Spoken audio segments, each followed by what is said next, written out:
এত বড় একটা কূটনীতি, বিশ্ব কূটনীতির মঞ্চে ভারতের কোনো ভূমিকাই থাকলো না। সেখানে পাকিস্তান এখন আলোচনার মধ্যে থাকলো, শেষ হয়েও শেষ হচ্ছে না। ইসলামাবাদের বৈঠক শেষ হয়েছে, তারপরেও পাকিস্তান বলছে যে তাদের এই কূটনৈতিক প্রচেষ্টা অব্যাহত থাকবে। এখন ভারতের হয়েছে মহাজালা। একে তো ইরান যুদ্ধে পাকিস্তানের এইরকম দুতিয়ালি, এটা নিয়ে সারা বিশ্বের মানুষের, রাষ্ট্রপ্রধানদের, বিশ্ব কূটনীতিক মোড়লদের মুখে মুখে প্রশংসা। অসাধারণ কাজ করেছে জেডি ভ্যান্স। পাকিস্তান ত্যাগ করার আগে পাকিস্তানের প্রধানমন্ত্রী, পাকিস্তানের সেনাপ্রধান, পাকিস্তানের কর্মকর্তাদের প্রশংসা করেছেন, আতিথেয়তার প্রশংসা করেছেন, আন্তরিকতার প্রশংসা করেছেন। একইভাবে গালিবাফ, ইরানের যে স্পিকার, যিনি নেতৃত্ব দিয়েছেন, এবং আব্বাস আরাকচি পররাষ্ট্রমন্ত্রী, তারাও পাকিস্তানের প্রশংসায় পঞ্চমুখ। এরপর আরো ঘটনা আছে।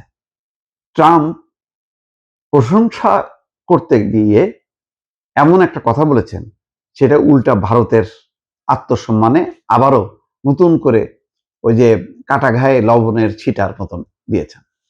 কি সেটা? তিনি বলেছেন যে পাকিস্তানের প্রধানমন্ত্রী শাহবাজ শরীফ, আসি মুনির অসাধারণ কাজ করেছে।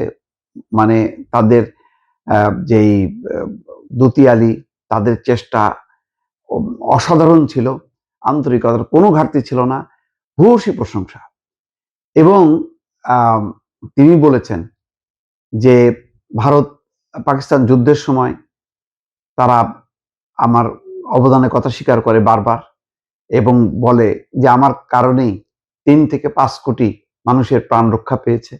এবং বারবার তারা বলে, আমি যতবার শুনি ততবার ভালো লাগে, তারা অসাধারণ মানবিক মানুষ, এইভাবে বলেছে। এবং ওই যে মধ্যস্থতার কথা বলছে, অর্থাৎ ভারত পাকিস্তান যুদ্ধ গত বছর 22 এপ্রিল যেটি ঘটেছিল পেহেলগাঁওতে, যেই সন্ত্রাসী হামলা, সেই সন্ত্রাসী হামলায় ভারত এই হামলার জন্য পাকিস্তানকে দায়ী করে ভারতের জঙ্গি আস্তানা নাম দিয়ে সেখানে হামলা করে এবং পাকিস্তানের সাথে যুদ্ধে জড়িয়ে পড়ে। সেই যুদ্ধেও খুব মর্মান্তিক পরিণতি ভারতের। তাদের 3টা রাফেল যুদ্ধ বিমান ধ্বংস হয়। মোট 6টার মধ্যে 3টা ছিল খুবই ব্যয়বহুল অত্যাধুনিক রাফেল যুদ্ধ বিমান। তো যাই হোক, এই যুদ্ধের মধ্যস্থতার কথা বারবার বলে এই পাকিস্তান, আর বারবার অস্বীকার করে ভারত। ভারত বলতে চায় যে এই যুদ্ধবিরতি বা যুদ্ধ মধ্যস্থতা দুটি দেশের আলোচনার ভিত্তিতে হয়েছে, তৃতীয় কোনো দেশ নাক গলায়নি। কারণ কাশ্মীর ইস্যুতে ভারতের নীতি হচ্ছে যে তৃতীয় কোনো পক্ষ এখানে কথা বলতে পারবে না।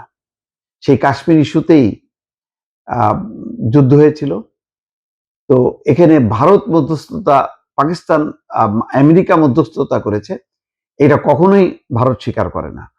তো কিন্তু ট্রাম্প তার বিবৃতিতে বলছে যে এই কাশ্মীর যুদ্ধ বন্ধের ব্যাপারে আমার মধ্যস্থতার কথা পাকিস্তান বারবার স্বীকার করে, সে কারণে আমি ধন্যবাদ জানাচ্ছি তাদেরকে।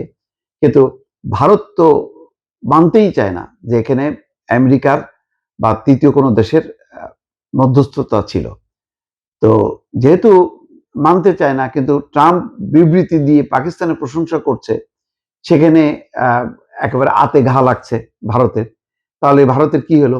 একে তো ইরানের মতন এইরকম বিশাল যুদ্ধের সালিশি বৈঠক করে পাকিস্তানের যেখানে মান সম্মান অনেক উঁচুতে পৌঁছে গেল, সেখানে ভারত হচ্ছে দর্শকের সারিতে, তার কোনো ভূমিকাই নাই। সেখানে আবার পাকিস্তানের প্রসঙ্গ টানতে যে ভারতকে জড়ালো, কিন্তু ভারতকে এমন একটা বিষয়ে জড়ালো যেখানে ভারত সেই বিষয়ের কথা স্বীকার করে না, অর্থাৎ আমেরিকার হস্তক্ষেপ বা আমেরিকার মধ্যস্থতার কথা স্বীকার করে না।